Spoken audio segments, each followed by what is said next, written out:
Bonjour, Carmen Schroeder, PUPH en pédopsychiatrie à Strasbourg.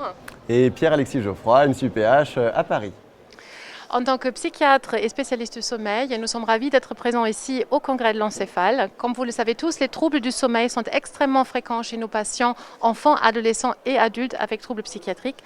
Il est extrêmement important de pouvoir les repérer et correctement prendre en charge pour éviter une perte de chance pour nos patients. C'est pour ça que nous avons 2 sessions ici à l'encéphale pour vous en parler.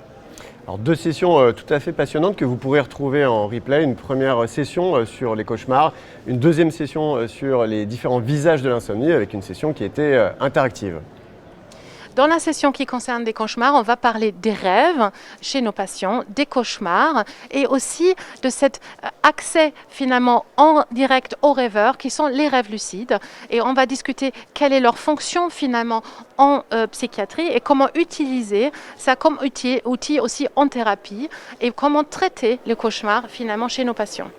Vous apprendrez qu'on rêve finalement dans tous les stades de sommeil, que les cauchemars sont un processus tout à fait physiologique, tout à fait normal, mais où hélas, ce processus peut rentrer en faillite, devenir chronique et les patients peuvent se retrouver en quelque sorte dans des boucles bloquées. Il y a différents traitements qui existent et on a eu la chance d'avoir Yves Sarfati et Julia Marouani qui ont présenté différentes approches thérapeutiques pour soigner les cauchemars. On va aussi parler dans ces sessions des spécificités développementales parce que là, il y a vraiment des grandes différences chez les enfants, adolescents et adultes. La deuxième session est dédiée de manière interactive aux insomnies associées aux troubles psychiatriques. Alors les insomnies aux troubles psychiatriques, c'est la première cause des insomnies. Plus de la moitié des insomnies en population générale sont liées à des causes psychiatriques avec en chef de file finalement la dépression et les troubles anxieux.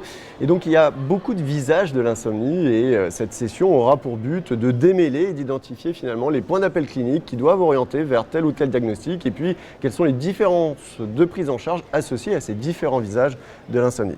Et vous verrez, cet atelier va vous permettre de concrètement gérer mieux les troubles du sommeil chez vos patients. Merci à tous. Merci.